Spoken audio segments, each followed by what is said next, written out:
Without any further ado, it's a great pleasure for me to introduce Dr. Nathan Bossoh from the University of Southampton.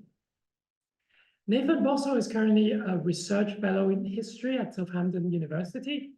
He's undertaking a project examining the colonial and post-colonial history of plant medical research in West Africa, with a focus on the circulation of medicinal plants in botanical museum collections between Britain, Ghana, and Nigeria from the 1880s until the 1980s.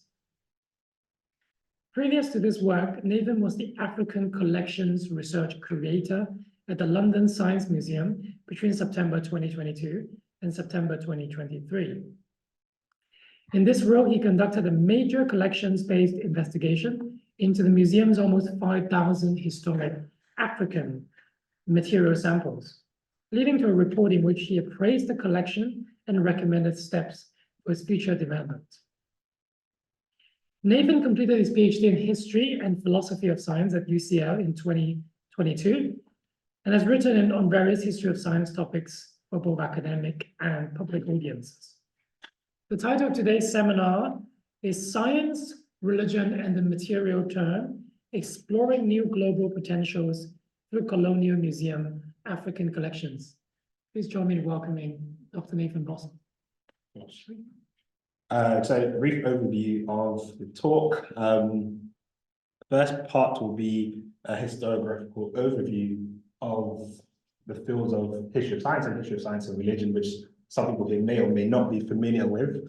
And then I'll be talking about two types of approaches towards material culture studies, broadly speaking, that could be applied particularly to history of science and religion as a field. And then I'm going to draw on some case studies from my own research to explain or to show ways as to how this can happen.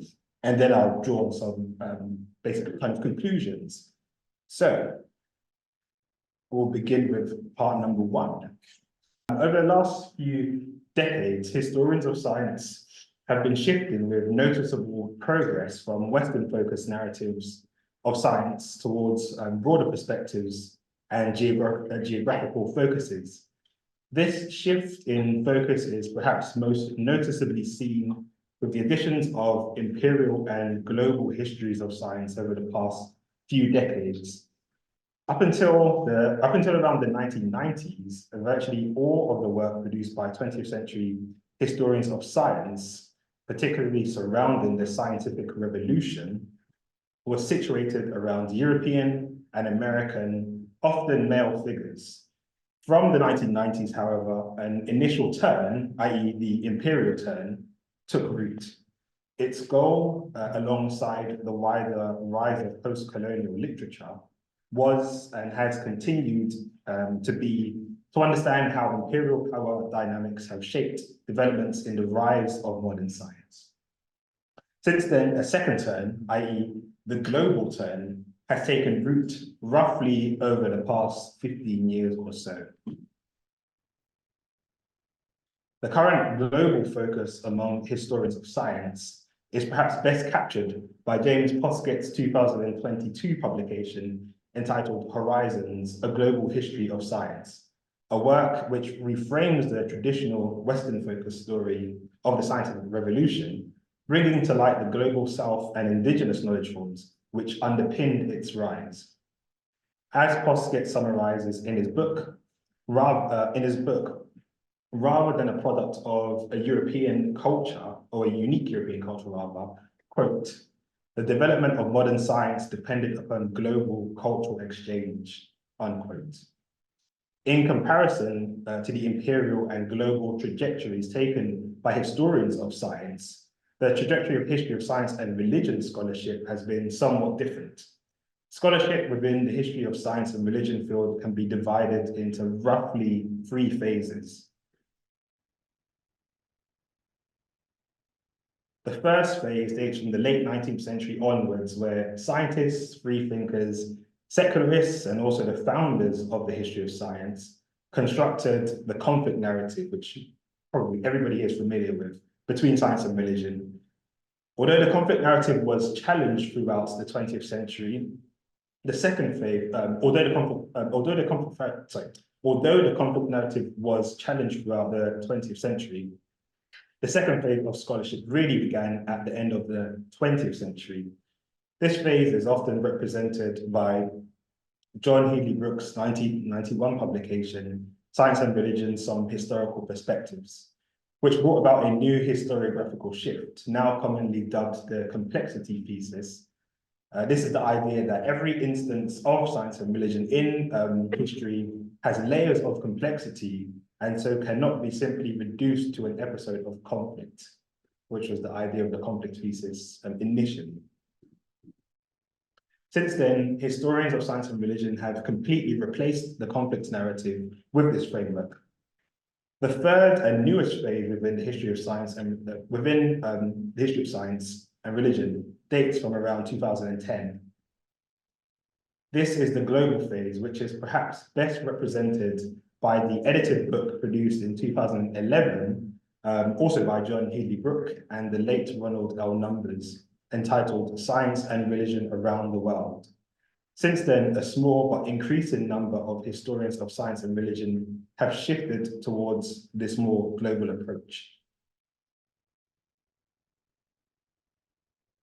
Although today historians of science and religion have met at the intersection of the global, historians of science and religion have been less successful overall in fully incorporating global approaches into their scholarship.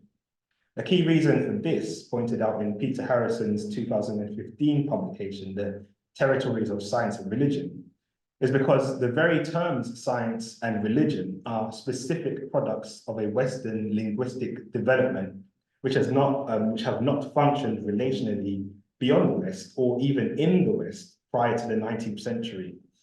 As a result, the modern terms science and religion are inherently tied to a Western Judeo-Christian history. A second connected reason is due to the fact that the conflict narrative itself, which emerged in the late 19th century, was predominantly created in Britain and America, and specifically targeted Western Christianity.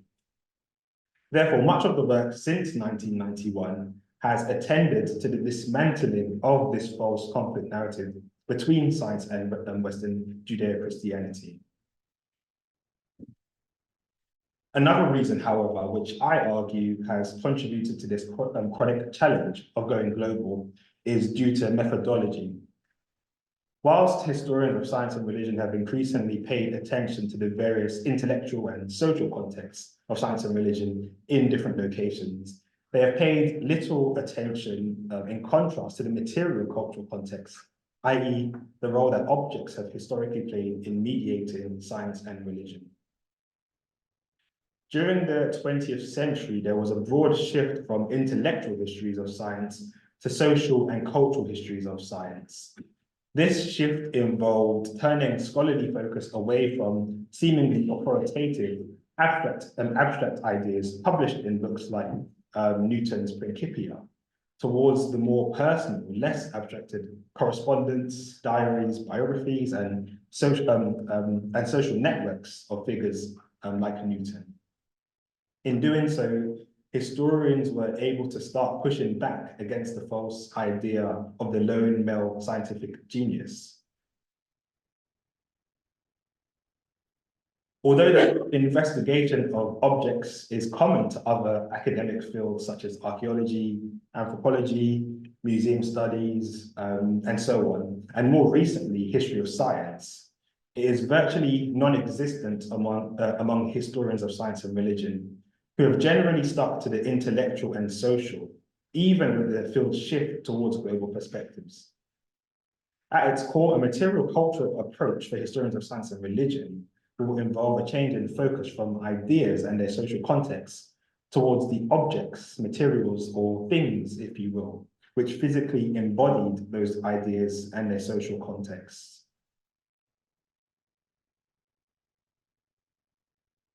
As the historians Anne Gerritsen and Giorgio Riello noted in their 2015 book, Writing Material Culture History, quote, "Objects have meanings for the people who produce and own, purchase and gift, use, and consume them.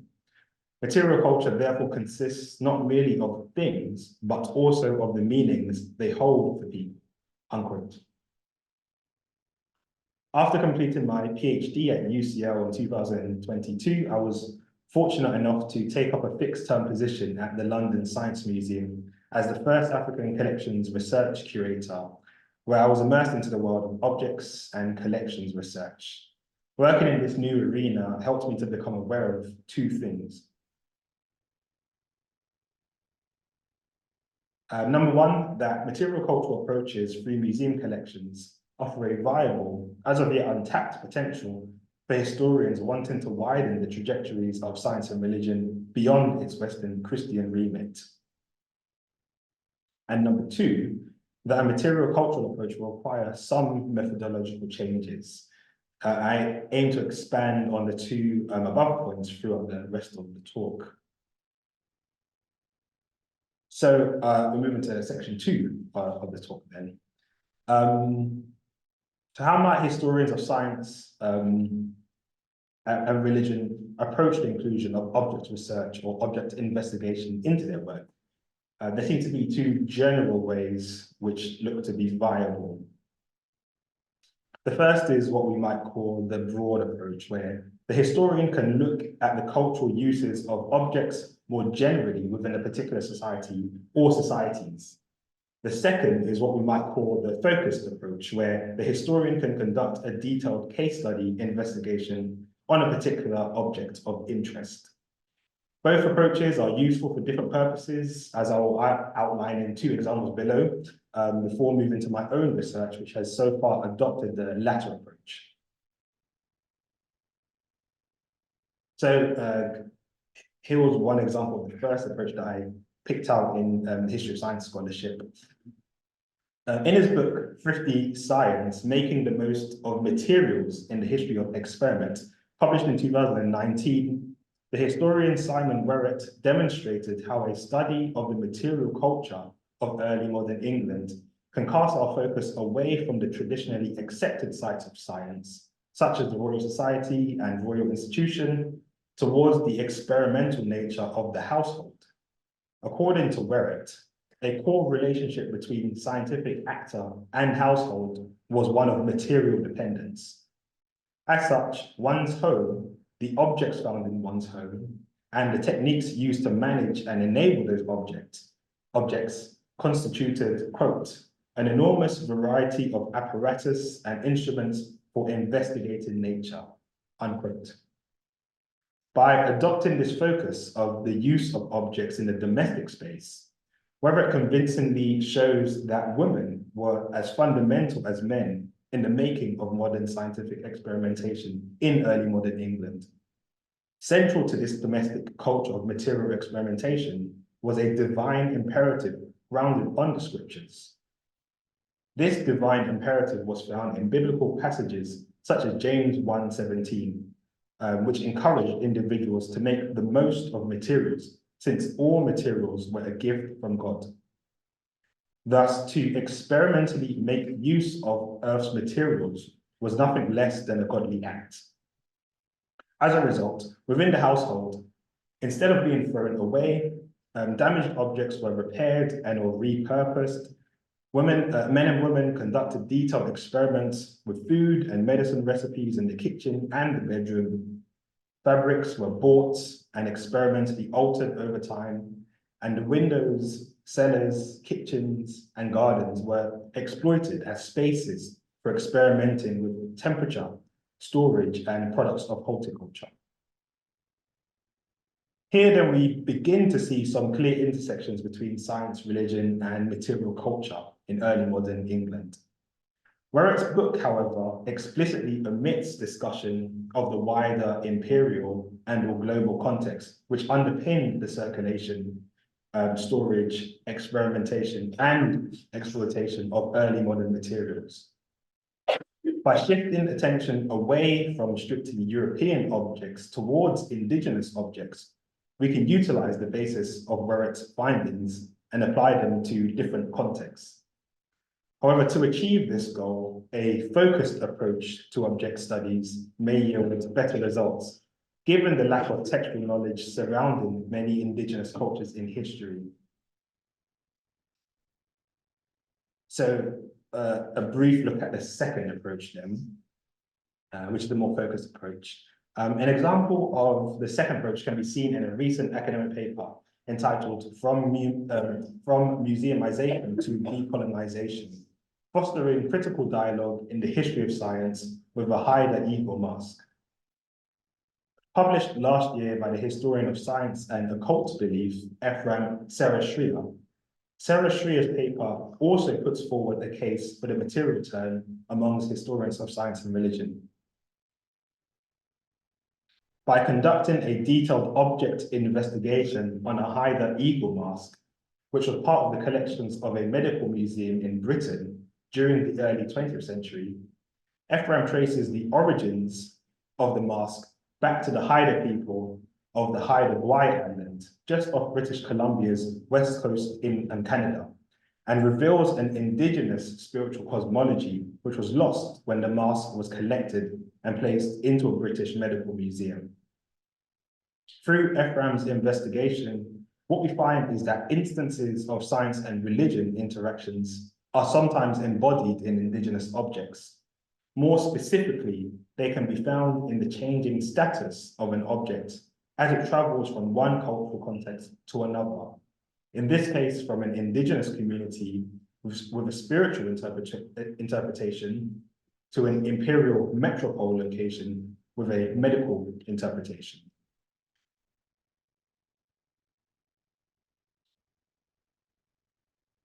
So we'll move on to the third part then, which is based around some of the work that I've been doing in this area. At its core, my adoption of object-focused research comes from the implicit frustration I felt throughout my master's and PhD degree, realizing that there were rarely any narratives of science and religion beyond Europe and America within the literature. Like Sarah-Shriya, working in a museum context enabled me to come into contact with a research approach that seemed viable for historians of science and religion, especially considering the widely agreed need to go global. As a Black British academic, my interest in Africa centered my investigations on material from Western Africa as a way to better integrate Africans into the historiography of science and religion.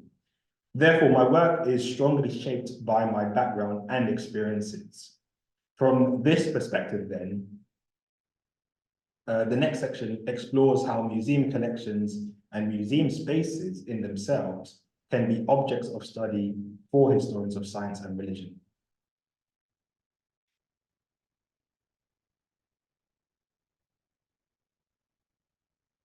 So unlike in the 18th century Europe, where most collections were stored in cabinets of curiosities in the homes of the middle and upper classes, by the early 20th century, most collections, from artifacts and cultural objects to natural history specimens, large and small, were preserved in the plethora of museums that had accompanied Western imperial growth.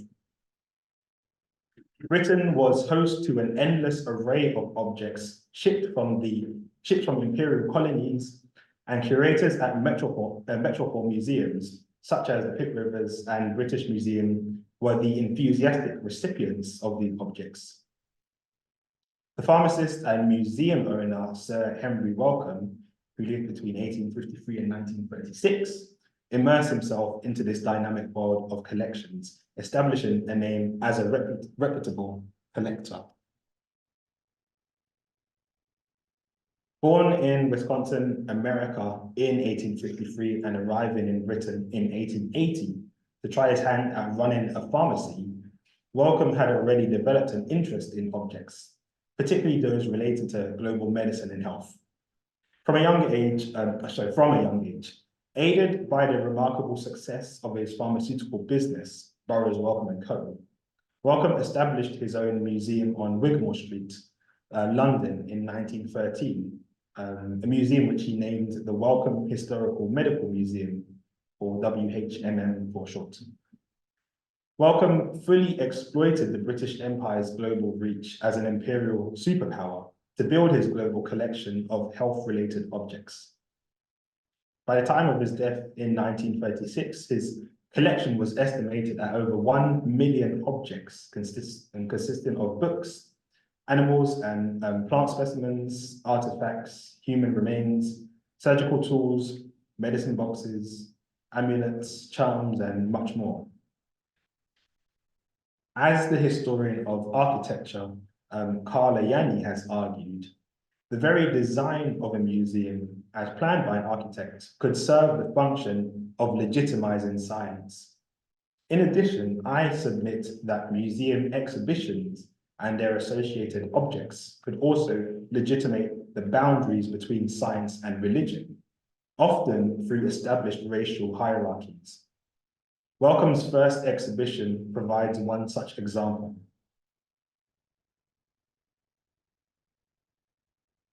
When the Wellcome Historical Medical Museum opened in 1913, the first room that visitors entered was called Hall of Primitive Medicine.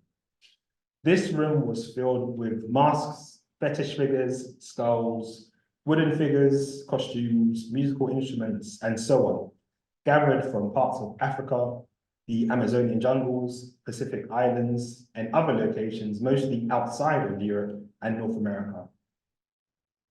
The room was dimly lit. Objects with surface level relations were cramped and clumped together, and information about the objects was often very minimal. From this room, visitors would follow a guided path, which led them to another room called Gallery of Pictures. Gallery of Pictures, in contrast, was better lit, more spacious and information-rich, with large portraits about individuals, mostly European and North American men, who had, in Wellcome's eyes, shaped modern medicine. As Wellcome's biographer, Francis Larson, has summarized this experience, quote, visitors had moved from the startling anonymity of the Hall of Primitive Medicine through the measured spaces in the Hall of Statuary before finding themselves face to face with the select few individuals who were praised for transforming medicine into a modern scientific enterprise, unquote. During the mid-19th century, the racial, evolutionary, and anthropological theories produced by scientific figures such as Charles Darwin and Edward Burnett Tyler were greatly shaped by their imperial encounters with indigenous peoples in places such as Mexico, South Africa, and Australia. Similarly, we can say that Wellcome's racial theories were greatly shaped by his imperial encounters with indigenous objects beyond Europe and North America. While Darwin and Tyler published scientific books based on their experiences, Wellcome curated exhibitions based on his. Just as Darwin and Tyler associated indigenous people with the most primitive religions and ritualistic cultures of the past, Wellcome associated indigenous objects with the most primitive religious and spiritual practices of the past. As the above instance highlights, exhibition spaces could be curated to physically govern the boundaries between science and religion.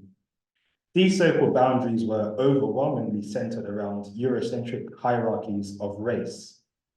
But we can probe beyond this historically Eurocentric view if we shift our focus away from the museum spaces that inhabited these objects to the objects themselves that inhabited these museum spaces. Objects have always been central to cultures of knowledge. As such, objects can provide novel means of exploring global trajectories within the history of science and religion. In this context, colonial museum collections serve as a valuable starting point for this type of investigation. Within the Hall of Primitive Medicine, a pair of human skulls were put on display just a few months after the exhibition's opening. These two skulls were looted in 1896 as part of the British colonial expedition to the Asante Empire in Kumasi, which is modern-day Ghana, which ended in the burning down of the Asante Palace and exiling of the Asante King, King Prempeh. Major Robert Baden-Powell, the British Army officer and founder of the Scouts movement, led a native levy of over 800, and upon reaching the Asante Kingdom, he at some point came across and took the skulls for himself. When the skulls were brought back to England, the British Museum initially attempted to acquire them from Baden-Powell, but for unclear reasons, their attempt at this acquisition, which was between 1896 and 1898, seems to have failed. Baden-Powell held on to the skulls until 1913, when he finally donated them to the Wellcome Historical Medical Museum. Upon this donation, the skulls were soon placed into the Skulls of Anthropological and Surgical Interest section of the Hall of Primitive Medicine, which was set up presumably to support British anthropological research into the science or pseudoscience of racial craniology. Today, these two Asante skulls can physically be found at the National Collection Centre, NCC for short, in Swindon, which is the collections storage facility for the London Science Museum. The skulls also have an online presence on the Science Museum's collections online website, where they are simply labelled as human skulls. Yeah, you can see on screen, with the object numbers A666426 and A666427. You'll notice that there are no pictures of these skulls, or there's no pictures that I've presented so far of these skulls. This is due to what is broadly termed, or there are differences in terms of how this word is utilized, cultural sensitivities or cultural sensitivity among museum professionals relating to objects which, according to communities of origin, were never meant to be displayed openly in public. Although stored at the Science Museum's National Collections Centre, the skulls legally belong to the Wellcome Trust, the institution that took over Sir Henry Wellcome's assets upon his death.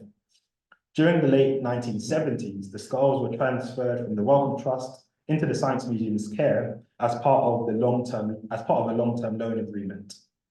When, however, the skulls were acquired by the Wellcome Historical Medical Museum initially in 1913, they were accessioned around September 1914, where basic details regarding the skulls, such as where they were acquired, who donated them, where the skulls were originally believed to have come from, were documented. The majority of information about the two skulls can be found on the collections website of the Wellcome Trust. Wellcome records are not easy to navigate and will require guidance from Wellcome or Science Museum collection staff. In addition, some crucial bits of documentation can only be accessed with the permission of Wellcome or Science Museum staff. Despite these challenges, by incorporating these methods of research, we can paint a picture of the social life of the skulls as they journeyed across colonial institutional settings. By examining these skulls, examining these skulls also reveals that their social journey does not begin in Britain, but rather in Africa.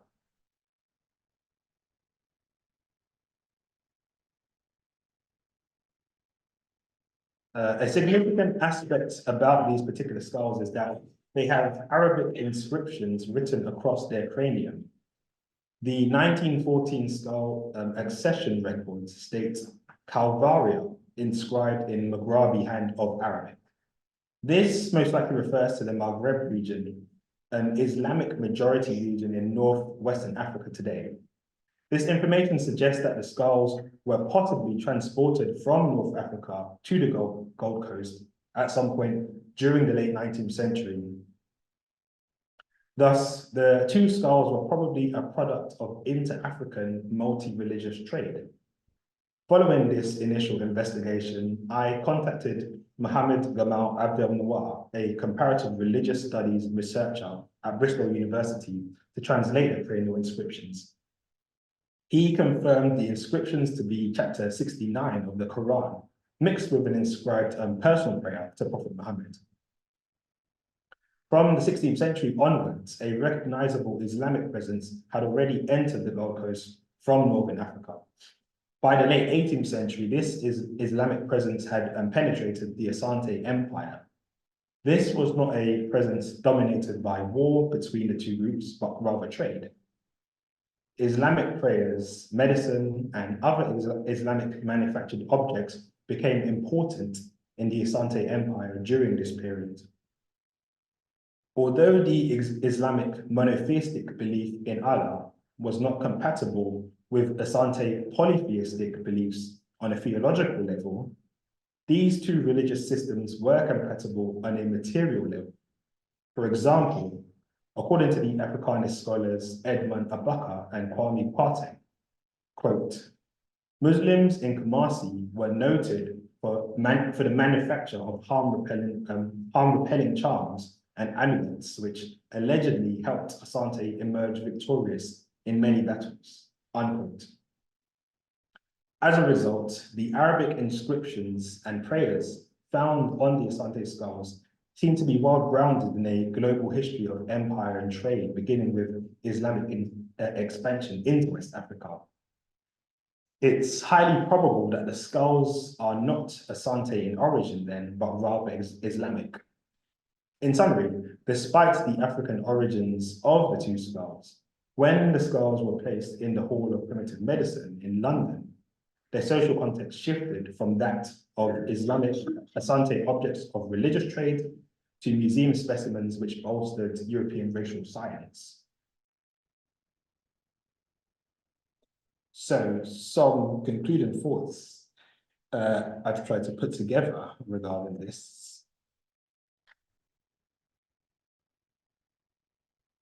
So in the chapter on Africa found in Brooke and Numbers is Science and Religion Around the World, the need for a material focus became clear as the authors recognized, for example, that no articles of faith were to be found among the healing and shrine practices of 19th century Bantu-speaking Africans.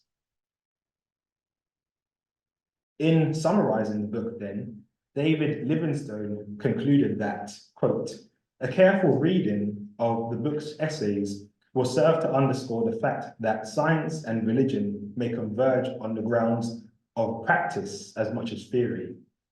Theories and theologies are crucial, but from time to time, the critical importance of performance and practice also shines through, unquote.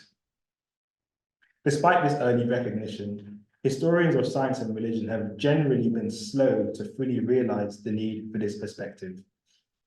Through my own research on the Wellcome Trust's collections, currently held by the Science Museum, I argue that African material culture and material culture generally cannot remain peripheral, but must rather become integrated if the field wants to shift towards more global perspectives. Through this talk today, I've explored how one might situate objects as primary and what one can learn about science and religion by doing so.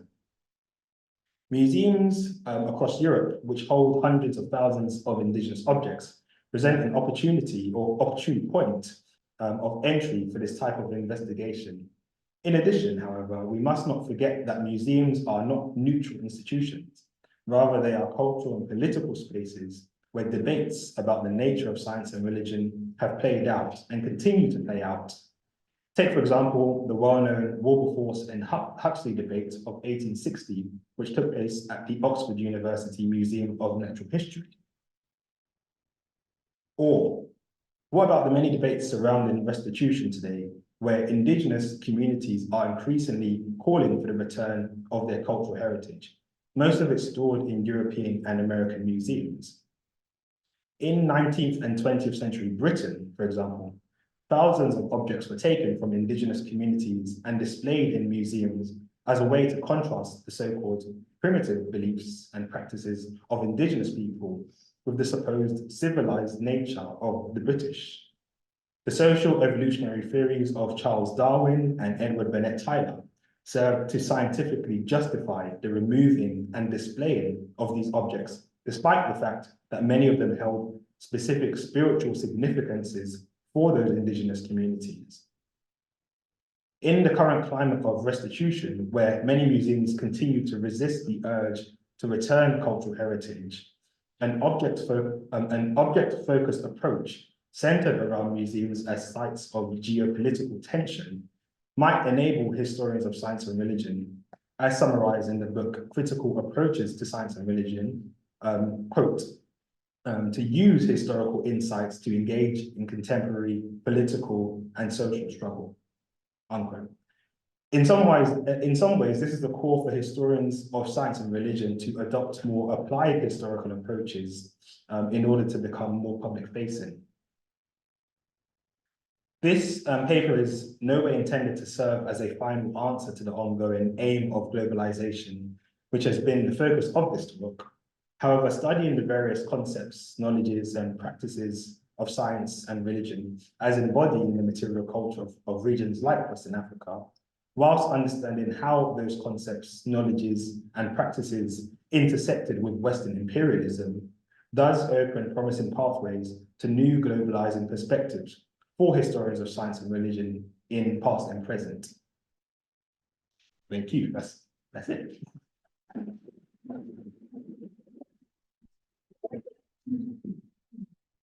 Thank you very much, Nathan, for this, for sharing your really well-documented research, but also just to bring us into this world where museum studies and science and religion and history all just intersect, and the story unfolding, it's truly, you know, deserves to be better known and also widely critically reflected. So we have some time for questions. The burning question I have is about telling the global history of science. So telling the global history of science involves the idea that it shouldn't be a history of science, and how to tell the story of science shouldn't be primarily a Eurocentric or Western, even ethnically white endeavor. It should be involving, as Posket's book on my desk has argued very well, it should include other people. It should include other episodes. It should tell a story where other cultures that have played a significant part of the development of science should be part of the story. The question is, back to the question about the God point of view. Who gets to tell that story? I mean, Posket gets to tell that story, but I mean, somebody else from a Ghanaian background, he or she may have a different story to tell with the same materials. Yeah. What I'm confused about with this whole globalizing project is, yes, to an extent, the diversification of cultures and people do indeed help us address some of the problematic aspects of the history of science. But the real problem still hasn't gone away, which is who gets to tell the story. Is it all kind of well-supported institutions in European universities who get to tell the story? Or is it that, you know, Arab institutions in the Middle East, or Chinese institutions somewhere in Asia, or African study groups somewhere in Ghana who gets to tell the story? And how do you kind of address this issue from your experience? Because I mean, I would love to know your thoughts on this. Well, I don't think there is an answer. I mean, you basically pointed out the problem that I immediately thought about when I came across the book, which is James Posket works at Warwick University. You know, he's a professor there, so he's in a very privileged position to. It's about access. You know, firstly, he's in a location where he has access, much easier access to, for example, historical papers or the literature by historians of science and religion, or historians of science or whatever, to gather the documents together. So there's already an inherent problem with such and such telling that perspective. So for me, I noticed that as well. And again, I don't know if there is kind of any solution to that. I'm really not too sure. The question of access is kind of the main thing, but in terms of who gets to tell the story, I mean, is like the kind of fundamental question I guess one could ask as well, as you rightly pointed out, is like, is there even a history of science, or is that something that was constructed in the West? Actually, yes, the idea of history of science was constructed in the West anyway. So the very idea that there is this thing called history of science the very idea that there is a thing called science. You can keep going further back and back. The very idea of something called religion, all of these are inherently kind of Western tied concepts, specifically to like Christian, Judeo, religion. And so so unpicking that is problematic and challenging. And as to an answer in terms of who gets to tell those stories, I don't know. I mean, if you like, one of the bits of work that I was gonna kind of bring out in this, but haven't done so because of time, was if you look at kind of indigenous cosmologies of like cultures who obviously aren't Western cultures, they'll have like a completely different narrative about the history of humans and the world, which isn't the narrative that you will find in maybe James Boskett's book. And one of the things I've been trying to think about is in how do you kind of include that and think about the fact that there are multiple stories about the same entity, which is the world and humans. I don't know. That is literally the struggle. But I think for me, it does come down to a question of access of materials. It's the same thing, like I work on medicinal plants in my current project, and it's the same thing that taxonomists have a problem with in terms of like plant research in terms of biodiversity conservation. And if you're in an African institution, the vast majority of herbarium or herbaria are in the Western world. And so how do you do research on those plants to like preserve the plants of the plants that your people know better than the Western world? And it's a massive kind of question right now. And there are like international laws and debates, but as to an answer. Yeah. Thank you for getting us started, and I look forward to a book on this in a few years to come. Two questions from the online audience. I will start with one from AJ.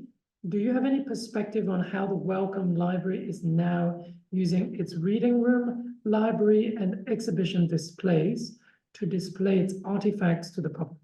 Yes, yeah. So I work a lot with Wellcome, generally speaking. So I can talk from a personal perspective. I've worked with the Wellcome team since my science museum role, because the materials I worked on was science museum based. Sorry, it was Wellcome based materials. And so over the last let's say just 10-15 years, they've kind of shifted themselves from an old, you could say, outdated model, like 19th century model of exhibition displays, where they had an exhibition called The Medicine Man, which centered around Henry Wellcome, and it kind of had a very kind of racialized framing about white Western saviorism. And since 2022, I think it was, or 23, I think it was 22, they closed that gallery down. And as I talked about the geopolitical tensions, there was a lot of controversy around the closing of that gallery. So on one side, I guess more in terms of right and culturally speaking, many people were angry that it was being closed down, whilst I guess more left-leaning people were happy about the closure. And it just brought out the tensions clear as day. And so, but Wellcome were very firmly that they wanted to close in, they wanted to readjust how they kind of do displays. And this means like a complete restructuring of the Wellcome collection and Wellcome Trust, which is what's happening right now. And I'm also working with them to develop a new exhibition, essentially, which focuses on one of my medicinal kind of plants of focus. And in that, we're trying to basically do this thing of telling multiple stories about one object, which is, I'm working on a West African plant called the colonial. And how it's the question of what you said, how do you tell multiple stories about one thing? And we're trying to explore that, even though I don't think we have a solid answer, but we're trying. There's a question about what happened to Christianity when it pluralizes the historical narrative of science and religion. So Mike Brownett, he asks, you said that you look at moving science and religion beyond the Western Christian remit via science and religion around the world. As soon as Brooke and Numbers move away from the West, they move away from Christianity. What are your thoughts on how your work on materials relates to science and Christianity beyond the Western context? So presumably Eastern Christianities, Oriental Christianities, African Christianities, etc.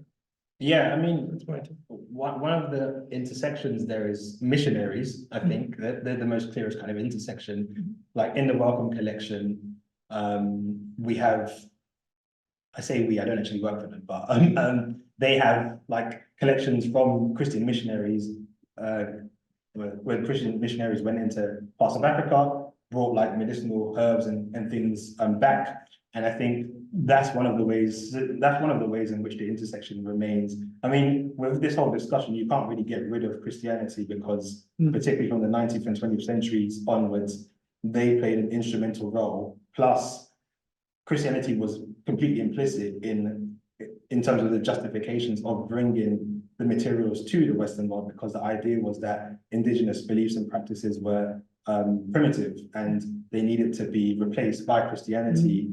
And so Christianity will always be a part of the global picture.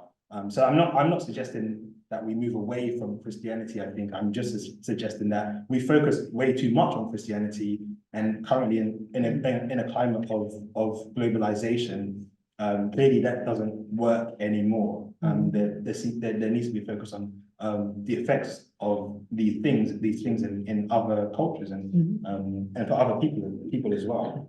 There's a question. Actually, can we pause, because this question is directly connected to the indigenous, moving to more indigenous contexts, especially perhaps communities. And so there's a question about, is indigenous methodology something which you consider within your research, especially when you're looking into indigenous plants, practices? Do you work with or aim to work with local communities? I'll be trying to, yeah. Particularly with the plants and stuff. Yeah, 100%. I think you can't do this type of work. Personally, I would say you can't do that type of work without doing that. And again, I'll speak to my context, focusing on West Africa. Generally, African history has been oral till basically last century. And so if you want to work on, if you want to gain perspectives from Africa about their medicinal plants, you have to speak to living Africans today. There's really not, well, there are other ways of doing it. You can look through colonial records, but you'll get a colonial Christian perspective, which selected, yeah. You don't get the names of many of the people, or many of the Africans. You often, what often happens is they present the indigenous knowledge as their own knowledge, even though it's clear that they got that knowledge from indigenous people, and that the indigenous people were the ones with the scientific knowledge of those plants. And so it's those questions. Yeah, if you're going to work on medicinal plants, for example, as I'm doing, yeah, you kind of have to include their voices, and really no way around it, I think, unless you want to go back to a colonial framework. Yes, Kat. Thanks for your talk. I work in education, so your globalization agenda is very welcome. Do you find in education and in politics that your globalization agenda is welcomed, or is there a lot of work to do to even get people to realise that it's important?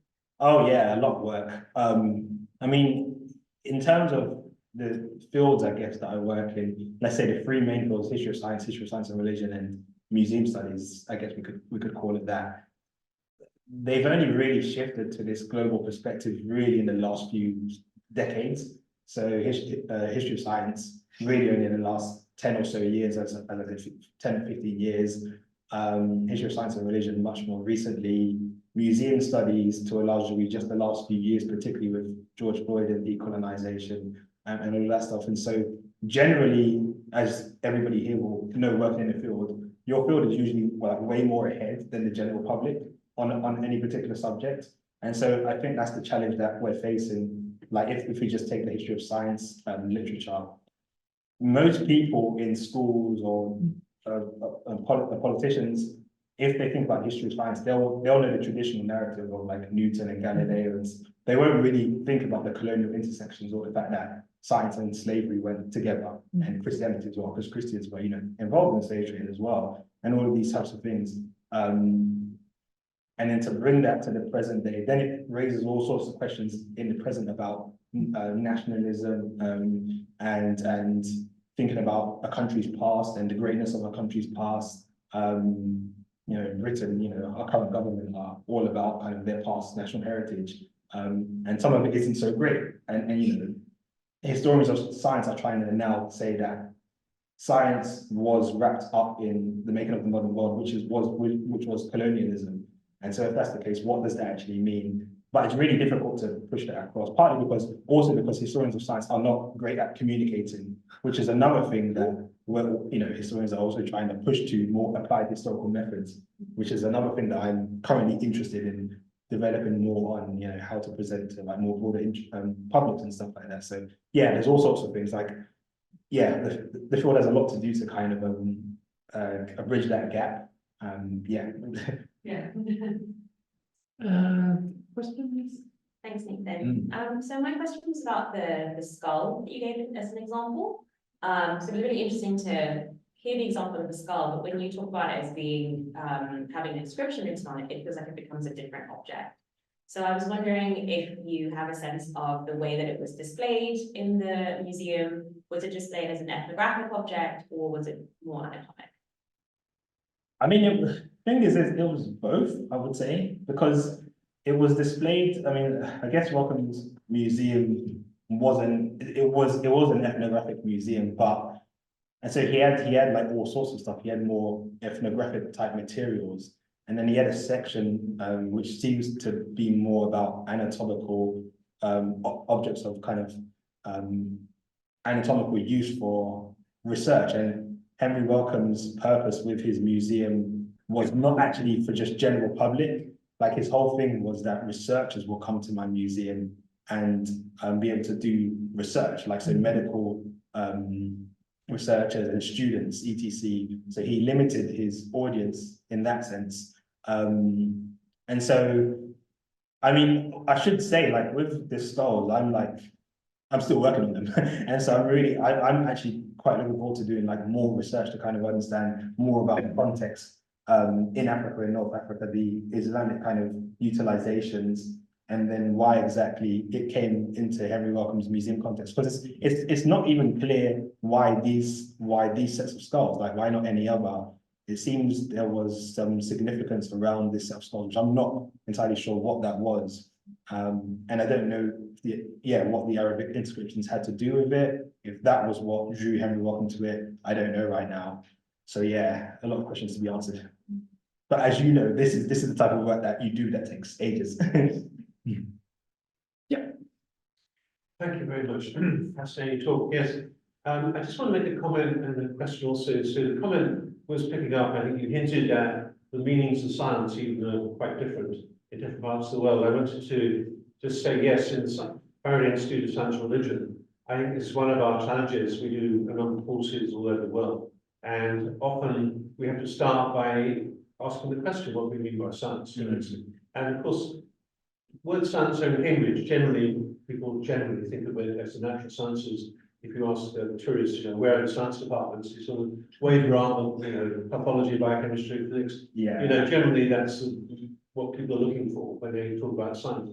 But I think that's unique to English. I mean, in every other single language in the world, as far as I can find out so far, it doesn't mean that, right? So it's a much broader word. In Arabic is, you know, much more like Wissenschaft, is much broader and civil. And I think you've been using the word science much more than Wissenschaft, kind of on the, you know, much broader. So I just wanted to reflect on that.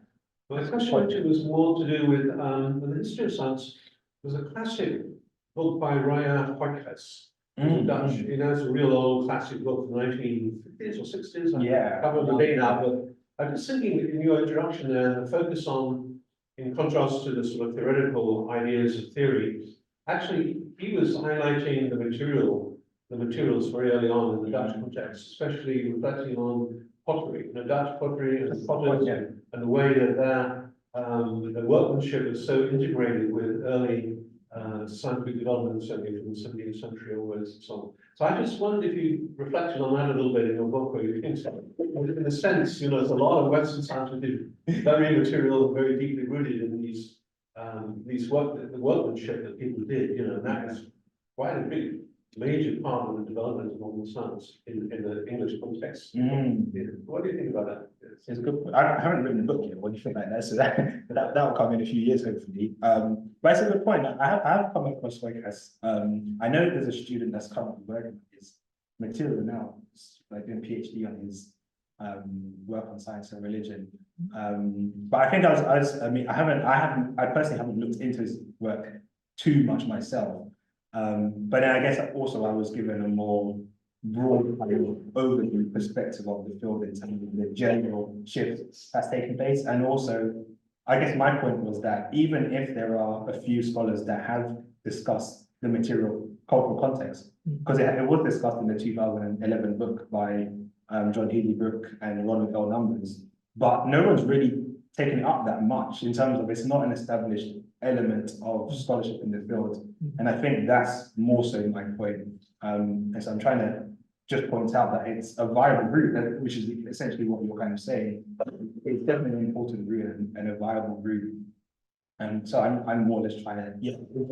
But saying that, I'll go and check that out because that's actually a really good thing to point out to me, but that shows in the early literature that there is that discussion kind of happening, even if, yeah, not many others have kind of taken it on. So yeah, I appreciate that.